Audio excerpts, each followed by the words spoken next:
Facebook, and welcome to this broadcast. And I'm delighted today to actually be chatting to Matt Phillips. Good morning, Matt. Hi there, Stephen. How are you doing? Thanks very much for having me along. It's so nice to be the guest. I'm so relaxed. Well, yeah, it is a different experience from actually hosting a show. Now, Matt runs a sports injury clinic, is a well-known podcaster, and is organising an event in Brighton later this month. Now, we're going to come to that shortly. But first thing I want to congratulate you on, I don't know whether anybody ever has, is that the name of your podcast is RunChatLive, which certainly does what it says on the tin. Can you tell us a little bit about how that came about?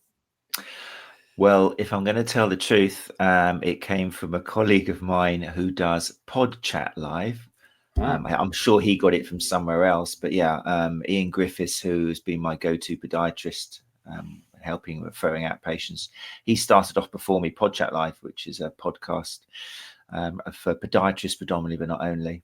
So when I was thinking up names, then that was always at the back of my mind. Yeah. I needed a name which let people know that it was about running, that we were chatting, and that it went out live, because I like the live part of it. So it just kind of fits together. Right. Now, you've done 191 shows so far. Wow. Yeah, gosh, I didn't even know that. Thanks for letting me know. I should probably keep a track of that. Okay. But you actually, what's the purpose of the show? Well, the kind of tagline is putting the evidence back into running injury and performance. So ever since I got into helping injured runners and helping runners perform better, I've been very aware that there's an awful lot of myth and misconception out there. And that includes all the courses and CPD, which is offered for therapists, a lot of the DVDs and kind of workshops made available out there on the wonderful internet for runners. And yeah, I just take it a little bit personally. I don't like people making money out of something which isn't very evidence-based. I can't help it. So yeah, I decided that especially when podcasts and Facebook Live was becoming popular, it was a great platform to try and continue my mission rather than trying to see one patient or 30 patients a week and telling them that. I thought, let's get it out there to a few thousand people with the help of some great esteemed colleagues that I've met along the way. And now, how do you actually connect with those people? I mean, you've got 10 of them actually coming to the conference in Brighton. How did you originally meet them? So I think probably back in a good 8-9 years ago, Twitter kind of boomed as far as healthcare provision and physiotherapists and sports therapists, and that there was quite a big boom about 6-7 years ago of using Twitter to debate or debate. Sometimes it wasn't quite debate, but to discuss things. So quite a few of us who were into evidence-based practice kind of met on there. Generally it was, as is the joy of the internet, people from maybe different countries, different parts of the UK. Yeah, it gave us a chance to get together and discuss and learn from each other and challenge biases and things like that. And then as we were so kind of prolific on Twitter, then often we start getting invited to the same conferences. Okay. So because, people were suddenly looking at social media more, so we would meet at Therapy Expo or something up in the north of England. And then we kept in contact ever since, because it's still a bit of a drop in the ocean as far as our profession goes. Not just with the runners, but just providing solutions for people in pain. It's a very, thanks to kind of modern neuroscience and pace science, we're learning lots of new information which challenges a lot of the traditional methods and schools of thought. So we are a drop in the ocean. Sometimes it feels like everyone knows what we're saying, but then like I go into runners forums, I normally get thrown out because they don't like what I'm saying, but I go into forums online which have got like 10,000 likes. And I still see, that a lot of the thoughts of why I've got plantar fasciitis, what do I have to do to get rid of this Achilles pain? Right. It's just wrong. It's not a case of like, You're not quite right there. It's like wrong. You don't want to do that. And just because it got better after 6 weeks of slapping your calf with a wet kipper, it doesn't mean the wet kipper was actually responsible for it. I know it feels like it, Yeah. but Okay. it might be that it was just going to get better anyway in 6 weeks. And there's an awful lot of that. People think that what they're doing is the cause of success, whereas a lot of the time it's just correlation, and that happens so much with running related injury. And this is all about running. And I've done sort of 6 walking marathons, but how do you actually advise people how they can run? I want a word here, but better. Yeah. Well, it's a fascinating area. One of the lovely things, and one of the secrets to becoming a successful aid to people in pain is we don't have all the answers. Okay. And once you get that into your head and you realize it's okay to say, you know what, I'm not quite sure what's going on here, but we're going to investigate and have a little look, and we may even find the solution without finding the actual cause if we follow the right protocol. So yeah, definitely we whether someone's coming to us in pain or whether somebody just wants to run faster or get into running, there's certain evidence-based strategies we can check and put into place to help you on that journey. But a lot of what we do is actually, like I say, getting rid of misconceptions, looking at how is your sleeping patterns, for example, before how is the pair of shoes you're putting on your foot. Right. You can wear whatever shoes you like and get injured, especially if you're only sleeping 5 hours a night. The evidence shows if you're not sleeping enough, your rate of injury goes up. But a lot of people don't hear that. They will fixate themselves on what shoes they're wearing or what part of the foot is hitting the ground first, rather than looking at the more influential factors like sleep and nutrition and so on. So diet is important for runners? Yeah, I mean, even diet's a fancy word for it. Just making sure that you're taking in foods which are going to give you energy and help with recovery. So a lot of runners, especially when you start running, is unique in the sense that you don't need to book a pitch, you don't need to wait for a season, you don't have to wait for your team. You can get out your door whenever you want. Yeah. And it's enjoyable. I mean, it's associated with some fantastic improvements in mental health. It gives you some time to self-reflect and just disconnect, which is so important in today's busy life. But the disadvantage is you can do it when you want. So some people, if they've had a terrible day at work, they want to get out there and give it a good half hour, an hour running. But if they haven't eaten all day at work, which is often associated with a bad day at work, then that run isn't actually going to probably do them any good. They might feel great during the half hour, the hour, but they're actually just increasing the amount of stress on their body, which hasn't got any food to actually fuel it. And they'll be worse off for going out, which has always annoyed me, the idea that people are the same with going to the gym. Yeah. Well, people get a gym membership and they go the first month and then something happens. They sort of forget. Yeah. Which is how a lot of gyms operate. It is a big factor in their membership. I can put my hand up and say, yes, I've forgotten. I mean, what we recently returned from Germany, and since then we've been getting up an hour earlier and going for a walk before breakfast. Yeah. Now, walking's not as energy sapping as running, but it does mean that we're getting sort of 3 miles in before we actually have something to eat at the start of the day. Definitely. So walking's really underrated. Walking is a fantastic form of exercise, especially if you're having a brisk walk. When you look at ultra runners who are preparing for 100k races and stuff, walking, albeit up hills but like trekking, is a massive factor because you're working your heart at an aerobic capacity. So you're using oxygen, you're training your body to use that system, which is really important. That's more effective at certain points than going out and not breathing properly, not using oxygen. So no, it's great. More people should walk. It's a fantastic exercise. It's free. Decent pair of shoes, raincoat if it's raining, just off and out. But it also, I think you've got to be consistent. Yeah, it's a massive important word, which load, as in how much kind of force you're exerting in your body, that's good and bad. You need the load so your body gets stronger and adapts. So some people don't go out enough. Often you need 2 times a week, for example. Sometimes if you do 1 time a week, you're challenging your body to get stronger, but then because you don't give it another stimulus, a reminder, then nothing happens. So you're just challenging, and you don't get stronger, and that can lead to injury.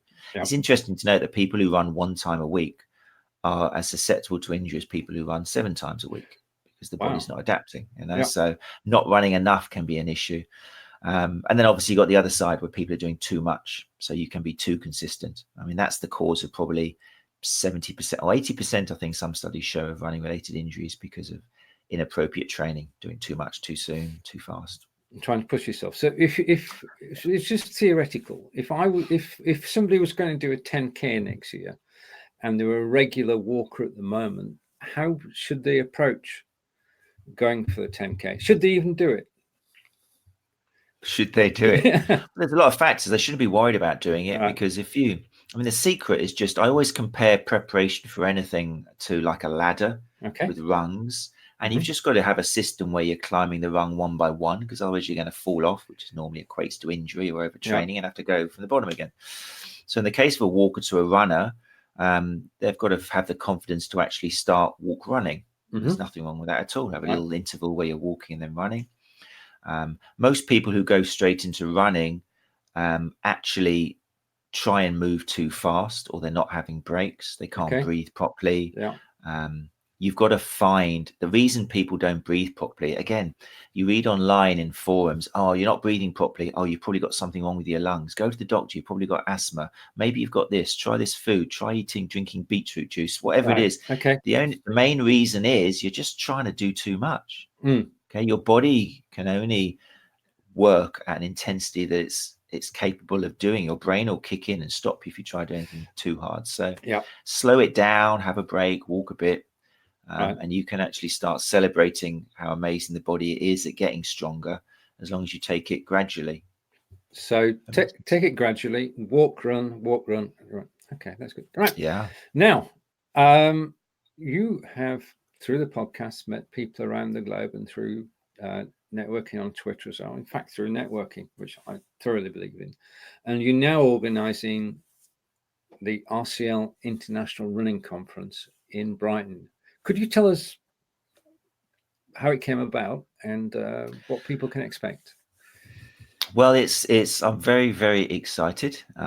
It's a celebration of the success of the podcast, really, which is why I feel indebted to kind of software like Belive, because it's thanks to the podcast and the way I've seen kind of 100 people watching me and going, wow, that's interesting. They want to hear what I say, to maybe 4,000 or 5,000 downloads an episode. That has given me the confidence to actually think, well, you know what, I love podcasting. I love the ability we've got to share information online. It's a fantastic medium for education as well. But I'm also a believer in not losing that face-to-face contact in real life. And I want, given the response of the fantastic speakers, and like every host, I am I'm created, and my success is down to the people I've managed to get onto the podcast. So they're the celebrities. Unfortunately, I've been able to get them together and put them under one roof. People from the USA, from Australia, from Canada, from Ireland, and getting them all together. Sometimes people who have known each other and talked since back in the day on Twitter, and they've never actually shook each other's hand. Amazing. Or actually looked each other in the eyes, and that is something that sends shivers down my spine. So there's that side of it for the conference. I'm really excited about having the speakers in one room, and then also just giving delegates who come along, therapists and runners and students, the chance to see these people live and benefit. I mean, what you're going to pick up over 2 days in terms of evidence-based practice for running injury and performance is, and it just sounds like I'm trying to sell it, but my excitement comes out of what I know is going to come out of these people's mouths. It's quality information, which I've spent 10 years trying to share. It's you can, we were chatting earlier, and you can actually read about things. Everything's on the internet, but to actually be able to sit there, listen to people who do it day in, day out, and to be able to ask them questions, because that's a special focus of the event, isn't it? You're going to have question and answer sessions. Yeah, I'm excited about that as well. We're going to do, as well as 10 or 5 presentations in each day from the speakers, we're going to have all 10 speakers on stage, kind of like a question time thing for 90 minutes each day, with some pre-asked questions from delegates sending in emails online. And also, I think it's important, I want to do some on-the-spot questions. So we're just the speakers are all happy to do that because they're fantastic experience. But yeah, just taking some hot questions from the crowd, just to see what the responses are. If there's any kind of debate on amongst the speakers online, that would be interesting on stage. Yeah, that's going to be a great highlight of the conference, I think. And it's all going to be streamed as well now, which is great. Yep. Yeah. Yes. So just to recap slightly, it's the RCL International Running Conference, October, Wednesday and Thursday, 31st, 30th and 31st. Yeah, Halloween. Well, yes, that's going to be quite a day. Not only in Brighton. Okay, and it's 10 acclaimed aspect. It's people you know. It's not people chosen at random. It's people that you got to know through your Twitter and podcast. Yeah, they're people who I've literally lassoed and said, you've got to come. And yeah, I've used all the persuasive tactics I've got to try and get them over here. Yeah. Right. And they're coming from all corners of the globe: Australia, Canada, United States, and the UK. Now, the options people have are, as you mentioned earlier, you can attend in person. Oh, sorry. Now, this is live, so forgive me for a moment. It's okay. Okay. And what I'm going to do is that. Never there you go. See how easy that was? This is what I love for live.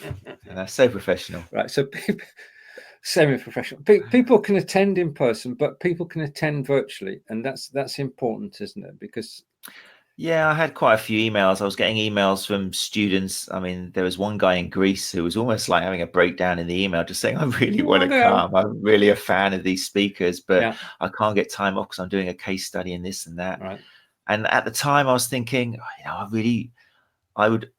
earlier on, I was thinking, if I start offering virtual tickets, I'm almost dissuading people from doing what I wanted to do to come in person. Mm-hmm. But I got a few emails, and sometimes there was therapists who were like pregnant who couldn't make the journey from the north of England. So I suddenly thought, you know what, it makes sense. Let's put on a virtual version for it. And at the end of the day, I've got to remember I'm educating as well. So what people can learn from tuning in either live, so you can feel like you're there, or as a recording during 2 weeks after the conference will still be huge. And they're getting snapped up nicely as well, and it seems to be good feedback so far. Yeah. What range of topics will be covered over the 2 days? So over the 2 days with the speakers, off the top of my head, we've got we're going to cover strength training for runners, which is often an area filled with myth and misconception. So clearing up some of the things about core stability, and what exercise you should do, how often you should exercise, all kind of fueled by research and studies. So that's kind of the underlying thing. Everything you hear will be either backed up by some research, or we'll say this is a conclusion from what we know at the moment. There's going to be talks about gait analysis. Again, it's an area full of misconception, what we can and what we can't tell from putting someone on a treadmill. That will be very exciting. In fact, the person presenting that is Dr. Izzy Moore, who is a huge name in running research. I'm absolutely thrilled to be able to bring her in person. She doesn't do a lot of conferences, but if you look at most papers on gait retraining, you'll see Dr. I. Moore there in the name, either at the beginning or somewhere through. So that's very exciting. We have got Dr. Derek Griffin, who is my go-to guy, or one of my go-to guys, on understanding modern interpretation of pain and how that affects runners who have either got both acute and chronic injuries, understanding the biopsychosocial model, which a lot of therapists get confused about. We have got Ian Griffiths, who's my podiatrist guy of RunChatLive. He's going to be going into orthoses, so foot inserts. Again, how should we be using them? A lot of the time, traditionally, they've used to change the position of your foot. We now know it's more to do with forces. So amongst the topics there, we've selected it carefully. So there will be something there for therapists, but there'll definitely be something there for runners as well. And it will be set at a level where runners will be able to understand the majority of it. And therefore, therapists will know how to put this information to runners in the clinic as of the next day when they're in. And there's plenty of other topics. There's 10 in total, and they're all being picked carefully to dispel common myths and misconceptions.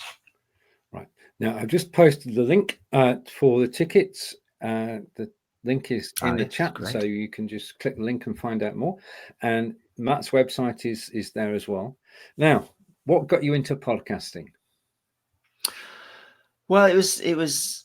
I've been online a lot. I mean, I remember back in the day, I think I was on MySpace, and I've been throughout. Yeah. I've always loved. Do you remember MySpace? I remember always loving this idea of sharing. I've always been into teaching and coaching and educating, but I think a lot of that is just like talking to people and socializing and meeting people and having an effect on them. So I was very active for quite a few years as Sport Injury Matt. That was kind of my handle on Twitter and Facebook. And I was a practicing therapist as well. So I was already kind of known, and that got me to Kenya. I was invited to Kenya one year or last year, 2 years ago. I can't remember now. I've got 2 children, so my sense of time is understandable. But yeah, I had the honor and pleasure of going over to Kenya with the Run Beyond team to set up a gait analysis clinic over there. And it was such a mind blow for me on so many levels. Again, one of the joys of traveling was I soon realized this interpretation we've got, or this image we've got of Africa as a country, especially thanks to like Band-Aid. Yes. You know, there's no snow in Christmas time. Do they even know? I understand now why that song was kind of criticized so much, because the lyrics, even though it was an amazing thing at the time, and raised some fantastic awareness, it fueled this image we've got of Africa as just this kind of desolate land where nothing grows. And you go there and you're surrounded by this industry and agriculture and these happy people. Obviously, there's the slums and there is the poverty, and that where that is, there's unhappiness. But when I was over there, I mean, the people, I was in Nairobi, the Kenyan people that I met were just, again, thrilled me with their smile and their attitude and their wisdom. And even now talking about it, I just feel so happy inside. And then also, with regards to the running, we imagine that all Kenyan runners, and I was guilty of this, I thought I was going to be surrounded by people running everywhere barefoot. Well, Kip Kino. Remember Kip Kino? Yeah. Well, that was the guy. I'm in his stadium and everything. And when they said to me, "Oh, you're going to come out with a running group," I was like talking to the organizer, right, okay, just let me know what sort of pace are these runners going to be doing, because I'll join in, but I don't want to be the white guy left at the back looking stupid. So, but then I realized that Kenya is kind of where we were in the 80s with regards to running. They're only just starting using running as a pastime, as a way of getting fit, because not all of them are running. One, there's not many safe places necessarily they can run. We're spoiled by parks and woods. Over there, really, you're still, especially in Kenya, you're going to be running in a compound which has got guards and security and stuff, because it's still an area which has had its fertility. And 2, just the information. They haven't got the equipment, they haven't got the knowledge. You know, so it was a real privilege to go over there. Basically, I'm rambling on. So I came back to England after that, just full of like, I've got so much to tell people and share. And I was in clinic one morning. And I had an hour to go, and I was sitting there, and I'd already become aware of people talking on Facebook Live. And I was like, I'm a bit tired of all these people talking about themselves. But then I thought, you know what? I've got something I really need to say. So I went onto Facebook. I just thought, okay, I'll hook it up. I've got no problem with speaking.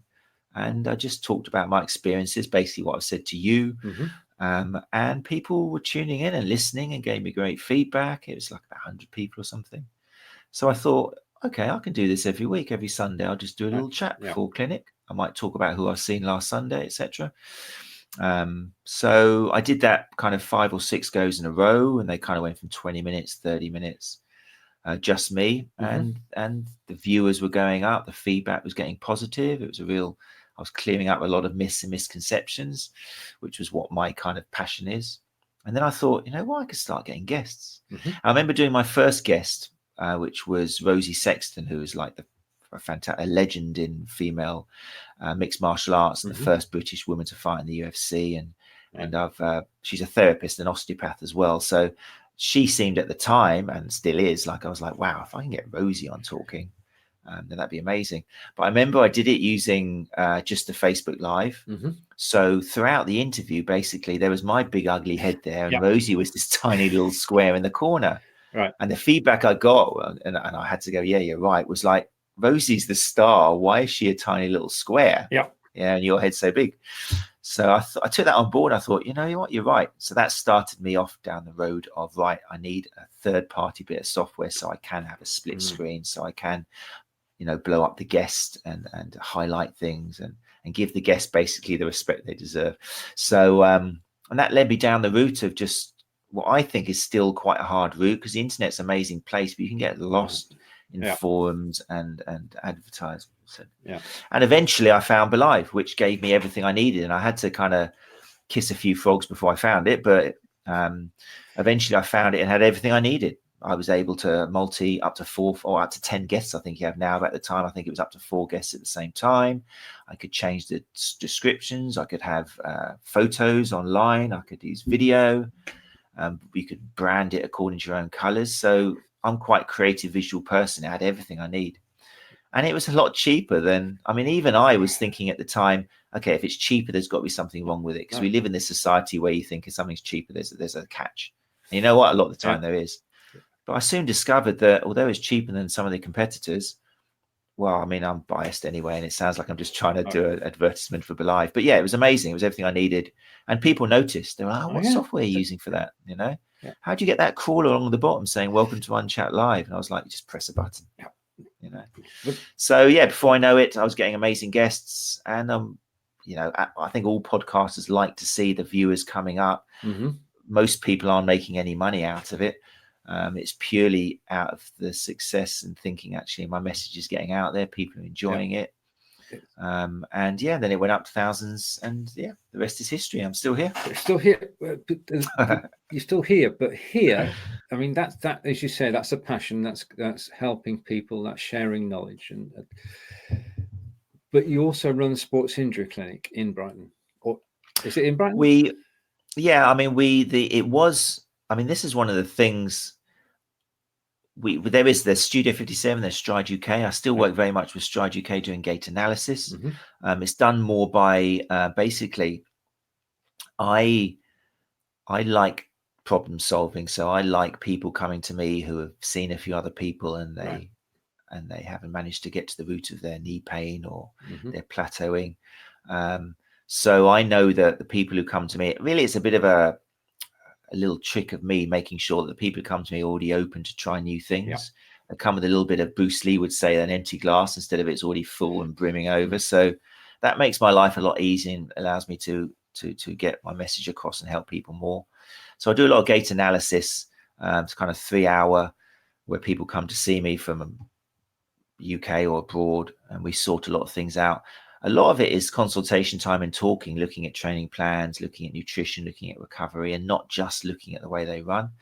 That's really enjoyable. The actual therapy side of things I've put to one side because I teach more now. I lecture anatomy and physiology, and also time for the podcast. I don't make anything out of the podcast.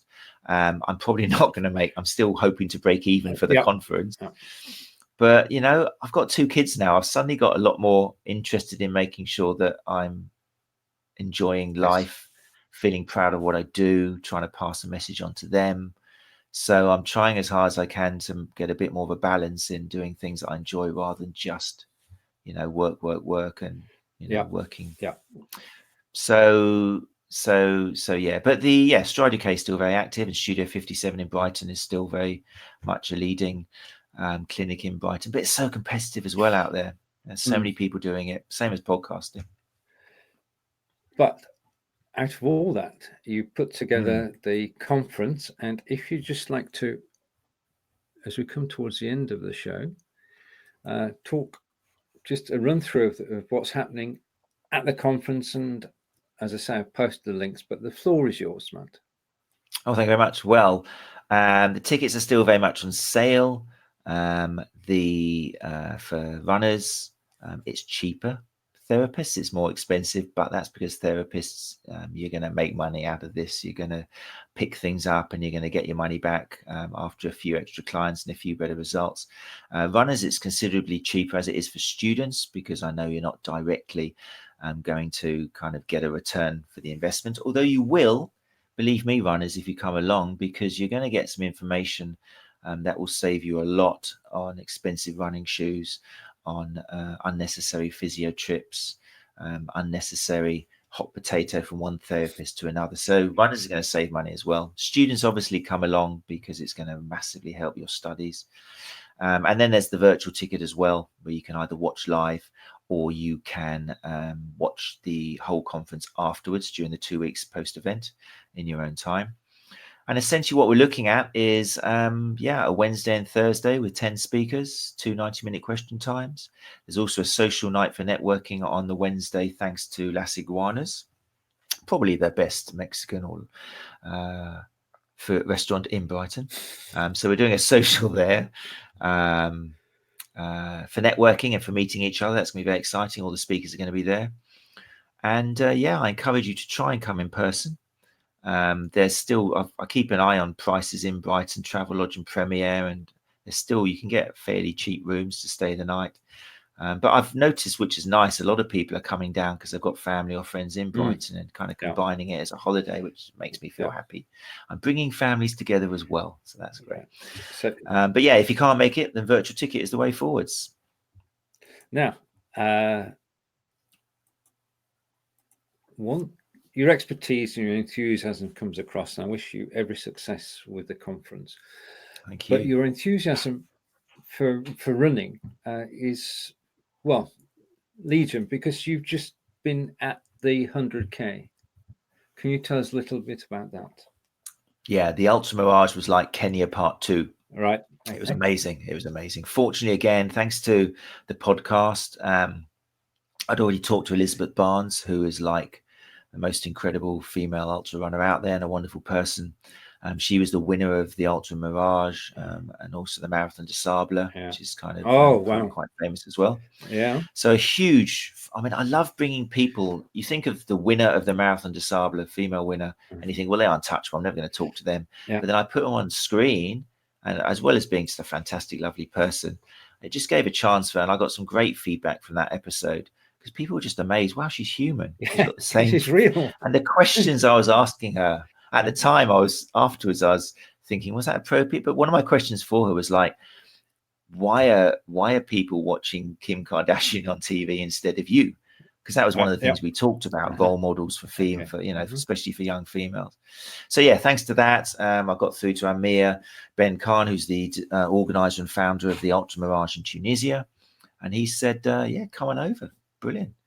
So I went on over and had the chance to talk to what turned out to be the winners of the 100K and a lot of the other runners. And again, twofold. My first of all, I got introduced to it was Tunisia, but North Africa, which I've never been to before, which again was a total mind blow. I was expecting to see oppressed women walking everywhere, covered up and being stoned by men. And I say that to emphasize what a terrible impression the UK has of countries like in North Africa. We really do. The media is so guilty of creating fear and creating the mess we've got ourselves in, voting for certain people because we think that our world's going to be taken over by Muslim extremists. It's just horrendous because you go to these countries and there's people. The women there are running. You've got people celebrated as athletes. Sure, women may choose to wear certain religious clothing, but they're not forced to. And I felt stupid talking to like what turned out to be the winner of the race about saying, are there some traditional people who kind of criticize you and judge you for being a woman who's entering and running? And Shefia Hundi, she's a female football referee. Because I was thinking she was going to say, oh, yes, sometimes it's difficult because the elders and the men do frown. No, rubbish. No. Women have been voting for 40 years in Tunisia. Right. I couldn't even believe that. Yeah. So that was just, again, I understand why this country's got itself in the state it is, because people who maybe haven't traveled just read the papers and you get scared of other countries. But yeah, so it was an amazing opportunity to see the beautiful Tunisian people and see 100K ultra in 41 degrees in the middle of the Sahara Desert, which was, I remember after stage 1 where they were coming in after 19K, I've only felt this sensation once before. If you've ever been to a comedy show, after about half an hour, your cheeks are just hurting because you've been smiling so much and you feel all the muscles in your face. I realized that after half an hour of looking at these people coming in after 19K in the desert, my cheeks have got the same thing because I've just been standing there smiling and taking in the looks on their faces and recognizing these people I talked to in the hotels. and it was an amazing experience. I managed to interview people, and hopefully, again, the feedback I've got, there was one lady there, Pam Philpott, 59 years old. If you haven't seen it, you have to watch the interview I did with her, because she's like, "Hi, I'm Pam, how are you?" And I'm putting that voice on because this is a woman who you look at, and then out of her mouth you hear her saying, "Oh yeah, I ran 52 marathons in 52 weeks." And you're like, "Whoa, hold on, wait a minute, stop, rewind." No, she didn't do that, and it was. And she's run the Marathon de Sable, and here she is in the Saharan desert running 100K, and it's just, again, I was so happy to be able to share these people and this information with viewers, because I was doing kind of interviews and putting them on Facebook and stuff, and it was amazing. It was a great experience for me as a person, and hopefully for people who managed to witness the interview I did with Rashid El Morabati, who's the #1 ultra runner in the world. Is just like such a calm, wise, fantastic human being, who then goes and runs 100K in 8.5 hours in 40 degrees. There's something about ultra runners which we can all learn from. I don't know, they've got some kind of connection with nature and just values in life, which even talking now gives me shivers. It's amazing. And hopefully I'll be able to bring us both back. Matt, would you like to close the show? Me close the show? Okay. Well, thank you very much for joining. Stephen, I just want to say thank you to you for having me on. I'm a big fan of yours. As kind of, I did your course on using the new Belive Studio 2, which I found really, really good.